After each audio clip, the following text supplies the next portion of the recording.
Hi students, welcome to the video lecture 6 of module 5 topic sequencing. The topics covered in lecture 5 is numerical on sequencing using Johnson's rule of n jobs on 3 machines. In today's lecture, we'll see sequencing using Johnson's rule for n jobs through m machines. And also we'll solve one problem on sequencing using Johnson's rule for n jobs through m machines. So we'll see the procedure first, how it has to be solved. Sequencing using Johnson's rule for n jobs through m machines is described as follows. Here we'll be having n jobs to be performed, which is denoted by 1, 2, 3 up to n. So it is shown here in this table 1, 2, 3 up to n. And there are m machines denoted by A, B, C up to K. So these are the machines, dear friends, which is shown in the table. Each job is to be processed in the prescribed order, say A, B, C up to K. So it remains same what we saw in the previous case for n jobs on 3 machines. No passing of jobs is permitted. This is also same. So it has to follow the order. First it has to be processed in machine A, followed by machine B, and followed by machine C, and then followed by machine K. The actual or expected processing times are known and represented by a table of the type shown below. So here processing time for all the jobs is known for each machine for A, B and C up to K. So the problem as before is to find the optimal sequence of jobs which minimizes the time T, which is nothing but the total elapsed time. So the condition to solve the problem is, there are two conditions. The first condition says that the minimum time on machine A must be greater than or equal to maximum time on machine B and C up to K minus 1.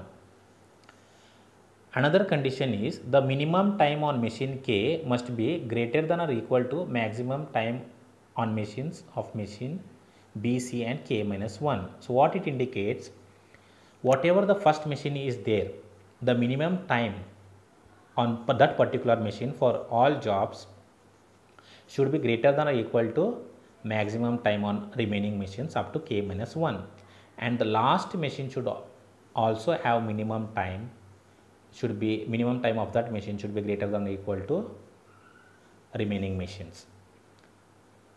The method is to replace the machine M problem by an equivalent 2 machine problem.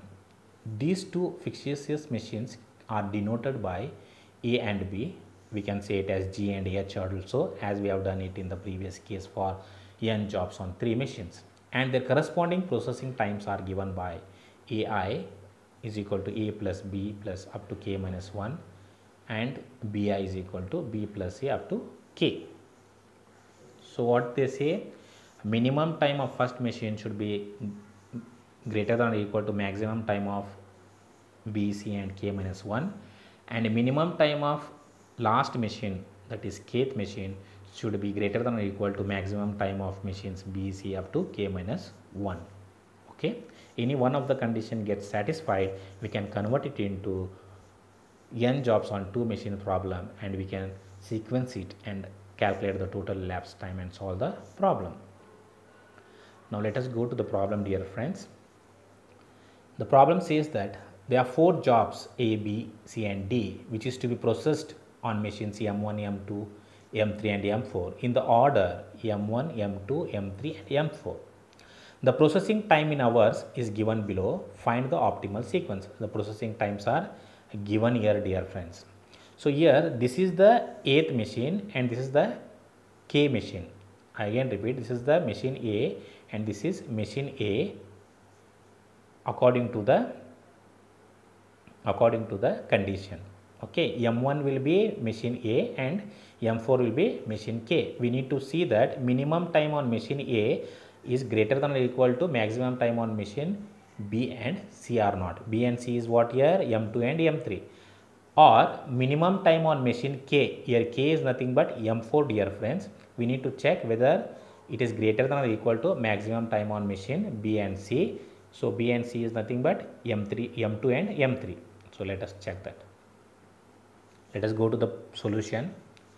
From the data given, minimum of AI1 is 12 and maximum of AI4 is 12. Okay.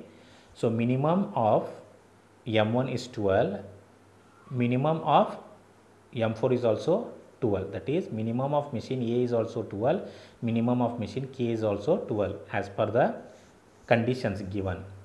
So as minimum of AI1, that is machine 1, is greater than or equal to both minimum of M2 and M3, the problem can be converted into two machine problem as discussed below.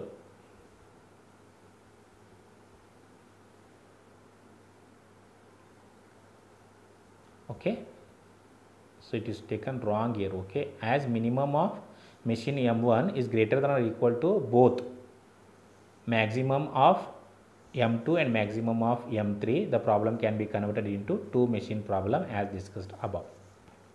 Okay, now let us convert it into two machine problem. So what you need to do for G, you need to take the processing times of M1 plus M2 plus M3.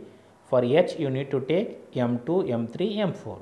So that is 15 plus 5 plus 4, 15 plus 5 plus 4, and for H is 5 plus 4 plus 14, 5 plus 4 plus 14. Okay. Similarly, we need to do it for B, C and D. That is what you need to do. For G, you need to add M1, M2, M3. For H, you need to add M2, M3 and M4.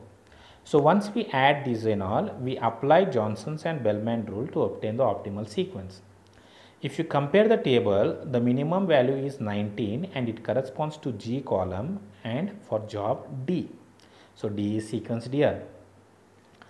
The next minimum is 22, which is for C, and it also corresponds to G. So C is written here. So the next minimum is 23. It is for job A and it corresponds to H. That's why it is sequenced here. So remaining is only B, which is B allotted at the remaining slot. Okay. Is that clear, dear friends? So here by mistake the print has been done. They have told minimum, actually it is maximum, dear friends. Don't get confused. So now let us calculate the total elapsed time for the sequence whatever you obtain. The sequence is nothing but D, C, B and A. So for job D, the processing time is 16. So 0 to 16. At 16th hour it enters. For machine M2, for job D, there is no processing time, it is 0. So it will be 16 only. And it will enter at a machine 3 at 16 hour. So plus 3, 19. So 19 plus 19 will be 38. So here idle time for machine 3 will be 16 because it receives the job at 16th hour and it receives the job at 19th hour. Up to 19th hour it will be idle, that is machine M4. Now I will come to the second job, that is job C. So here it is 16, actually they have written it as 19. So plus job C is 13. 16 plus 13 is 29. So 29 and 16 is compared. So what is maximum? 29 is maximum. So 29 is written here. So 29 plus for C it is 3, that is you will get 32. 32 plus for C it is 6, that is 32 plus 6 is 38. So 38 plus 15 will be 53, that is processing time for machine C is 15, so 53. So if you see, the machine M2 receives the job at 29th hour only because job D is not processed there. So idle time for machine M2 will be 29, and here 38 and 38 is considered. Sorry, 32 and 19 is considered.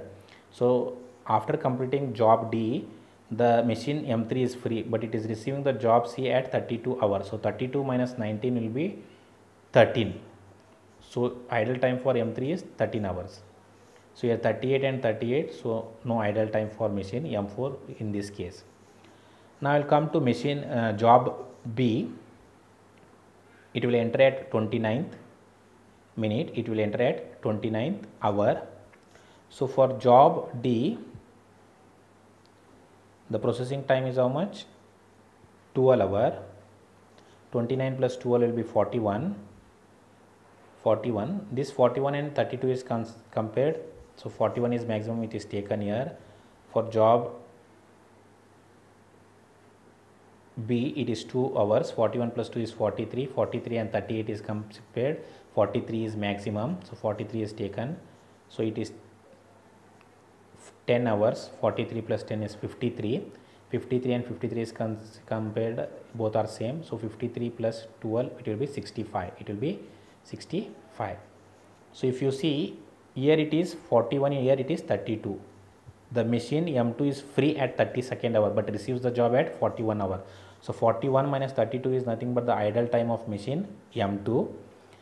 So 43 and 38,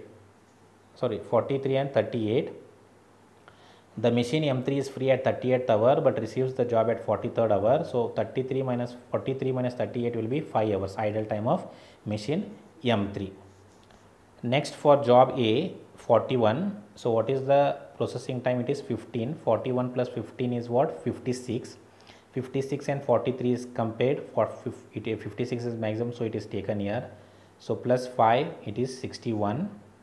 61 and 53 is compared. 61 is maximum, so it is written here. Plus 4 is 65.